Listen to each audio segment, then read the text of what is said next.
क्या होगा अगर एक रात भगवान खुद आपके सपने में आकर कहे, कल मैं तुमसे मिलने आऊंगा। अगली सुबह आप क्या करेंगे?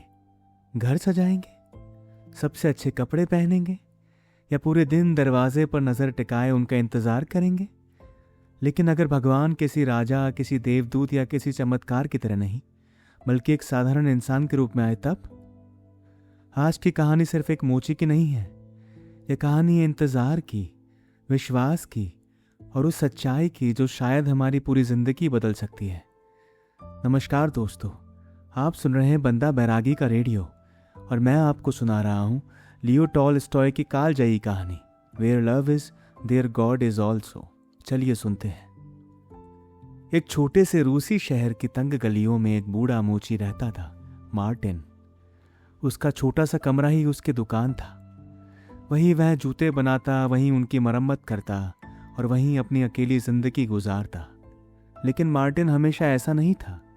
एक समय था जब उसका घर हंसी से भरा रहता था। पत्नी थी, एक छोटा बेटा था और भविष्य के कई सपने थे। फिर किस्मत ने एक एक करके सब कुछ छीन लिया। पहले पत्नी चली गई, फिर उसका इकलौता बेटा भी इस दुनिया से चला गया। उस दिन के बाद मार्टिन का विश्वास भी मर गया। वह अक्सर आसमान की तरफ देखकर पूछता, अगर भगवान सचमुच है तो उन्होंने मुझसे सब कुछ क्यों छीन लिया? दिन बीतते गए। एक दिन एक बूढ़ा यात्री उसकी दुकान पर आया। उसने मार्टिन की बातें सुनी और सिर्फ इतना कहा, भगवान को सवालों में मत ढूंढो, उनके वचनों में ढूंढो। उसने मार्टिन को बाइबल पढ़ने की सलाह दी। धीरे धीरे मार्टिन हर रात उसे पढ़ने लगा। उसके टूटे हुए दिल में उम्मीद की एक छोटी सी लौ फिर से जलने लगी। फिर एक रात जब वह किताब पढ़ते पढ़ते सो गया, उसे किसी ने बहुत साफ आवाज में पुकारा, मार्टिन। उसने चारों तरफ देखा, कोई नहीं था। फिर वही आवाज आई, मार्टिन, कल मैं तुम्हारे घर आऊंगा। वह घबराकर उठ बैठा। क्या यह सपना था या सचमुच भगवान ने उससे बात की थी? अगली सुबह मार्टिन जल्दी उठ गया। उसने अपना कमरा साफ किया, चूल्हा जलाया, बार बार दरवाजे की ओर देखने लगा। उसे बस एक ही इंतजार था, भगवान कब आएंगे।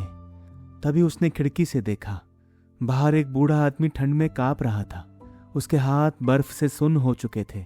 मार्टिन तुरंत बाहर गया, उसे अंदर बुलाया, गरम चाय दी, कुछ देर आग के पास भी बैठाया। बूढ़े की आंखों में राहत लौट आई। वह मुस्कुराकर चला गया।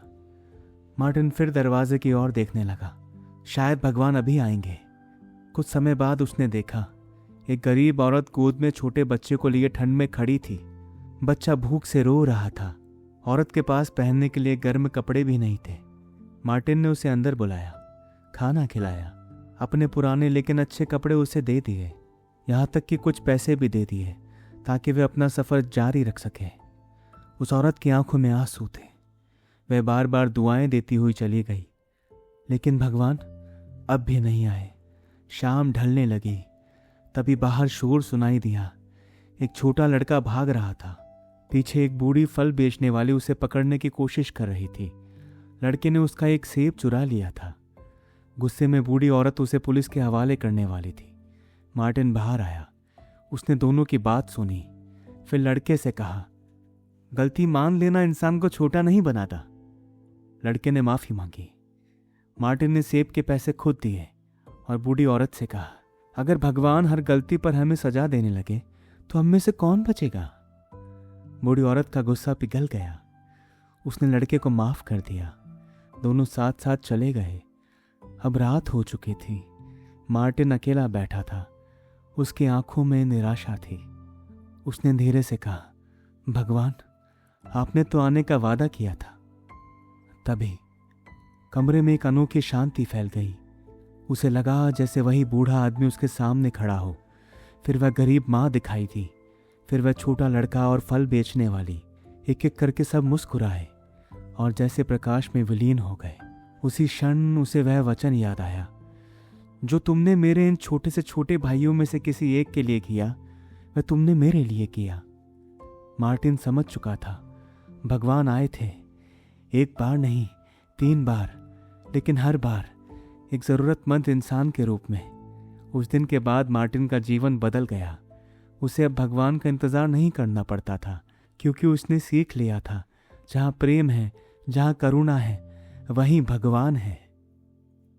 हम अक्सर भगवान को चमत्कारों में खोजते हैं, लेकिन शायद वह हर दिन हमारे सामने किसी भूखे, किसी अकेले, किसी परेशान इंसान के रूप में खड़े होते हैं। सवाल यह नहीं है कि भगवान हमारे पास कब आएंगे, सवाल यह है जब वे आएंगे तो क्या हम उन्हें पहचान पाएंगे। धन्यवाद।